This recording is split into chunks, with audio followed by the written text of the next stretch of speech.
Hello, everybody. Back again after a brief hiatus with another Amtrak story.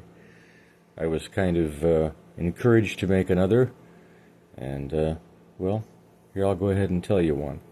And there are others after this if people enjoy them. This particular story isn't the one that I thought I would tell next, but I think it's interesting enough. Pretty cool story, actually, and really does go to show you just how much of a uniter of people traveling by train can be. And so, with this story, we began several years ago now, 5 or 6, maybe 7 years ago. I want to say this was, well, maybe it was longer than that, 2017, so almost 10 years ago. I was going down to New Orleans.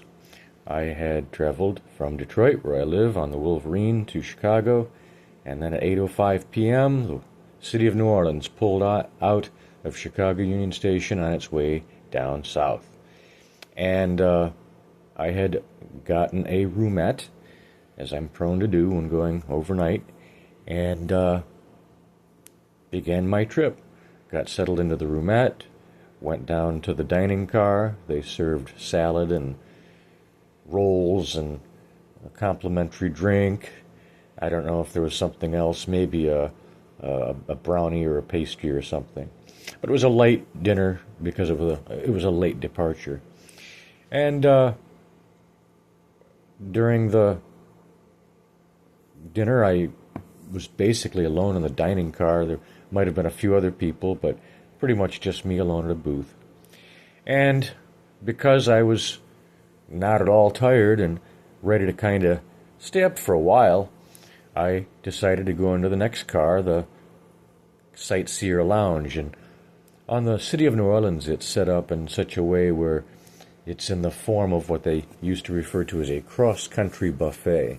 So one end of the superliner is table seating like you'd find in a typical superliner diner, and then the kitchen in the middle, and the other side is this cozy little area of settees, little curve-bodied couches with long tables and pretty little decorative lights on the table, and just a kind of a nice, comfortable, warm atmosphere, especially at night time when those lamps sort of softly glow. Well, I walked back into that end of the car, ordered a drink, probably a Manhattan or an old-fashioned, whatever they had available, probably a Manhattan, and went and I sat down. And there were a few other people right around my age in the car.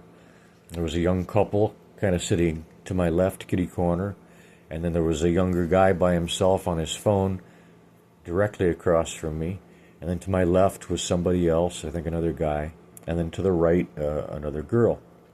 And all of us just were minding our own business, surfing phones, usually is what everybody ends up doing, chatting, cocktailing. Well, when I go out, especially traveling on my own on the train, I always take a deck of Uno cards. And I've learned that Uno on the train is like, I don't know, it'll attract a lot of people. And it's a game that everyone knows, and, you know, there's no stakes to it. And it's fun and can get people excited, and it's kind of like a Cards Against Humanity, if you will, except without the goofy questions. So I had a deck of Uno in my pocket, and I reached in and I said, "Hey, excuse me, everybody." I said, "This might sound weird." I said, "But anybody interested in playing Uno?" And they all looked at one another and looked at me, and they're like, "Yeah, I'll play some Uno. Yeah, I'll play some Uno. Yeah, let's go play some Uno." So they all piled into my settee and dealt the cards, and we played Uno all night. And we drank whiskey and beer and had a great time. Well, at the end of the evening, when the bartender finally kicked us all out, we all went our own ways. I went to the sleepers, and that couple ended up going back to the coaches.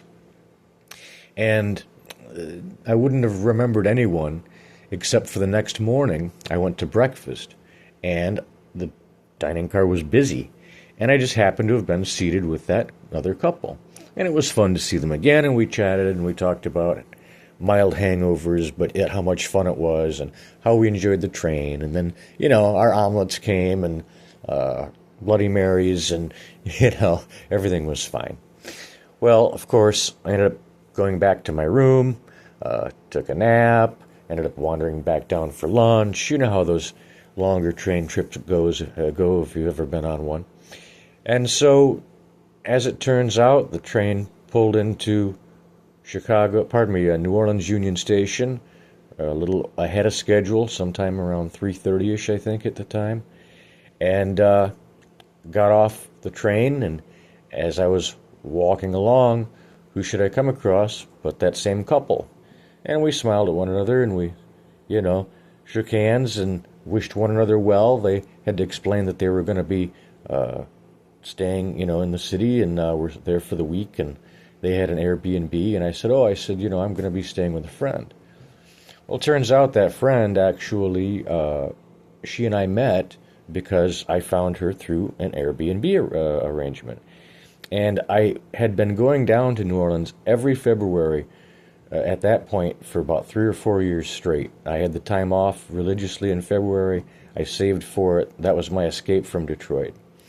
Well, lo and behold, we head toward the streetcar to take us further into town from the train station, and they were right along pacing with me. Well, we got on the streetcar, and we ended up taking it up to Canal, and okay, we're going to part ways, so we started walking, and it just happened to be we were walking in the same direction. You can't make it up. We were in the same Airbnb, and it was a pretty big place, but completely on coincidence, or by coincidence, they had made arrangements through my friend, completely, obviously, separate from me, and I had no longer even bothered to go through the Airbnb website. I just paid my host cash because we knew one another so well. And so, great experience. We all hung out all week long together. My friend down there, we had a seafood boil. And here, I'll tell you a side story, which is kind of funny.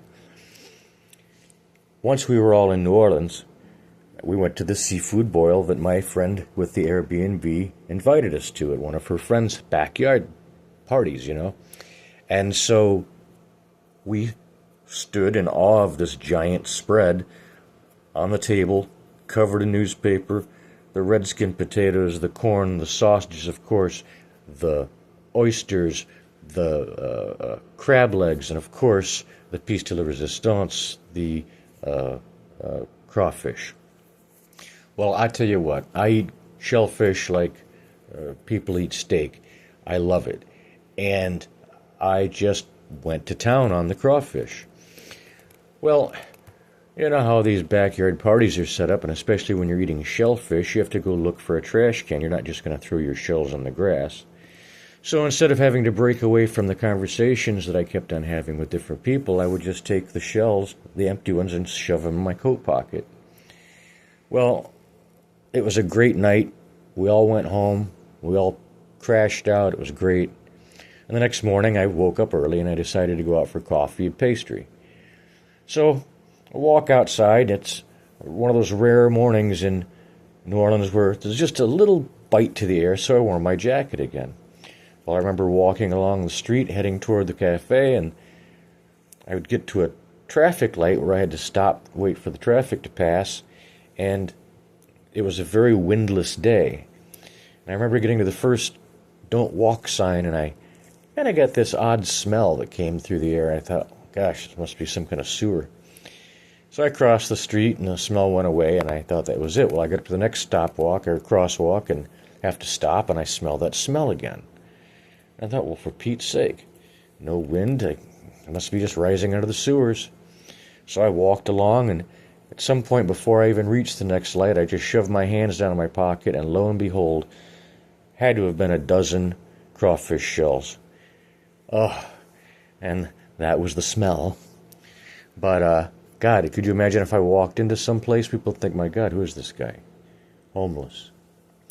Well, anyway, that turned out to be a great trip. We became friends online, and we still keep in touch. I follow up with them. They've since had a kid, and they're just nice people. They live actually, they live in North Carolina now. At the time we met, they were in Wisconsin. And that's why we met on the city of New Orleans and had a great vacation. Well, that's another Amtrak story. I've got a few more. I hope you like them. If you do, we'll keep them coming. Hit like, subscribe, I guess they say. All right. Till the next time. Bye-bye.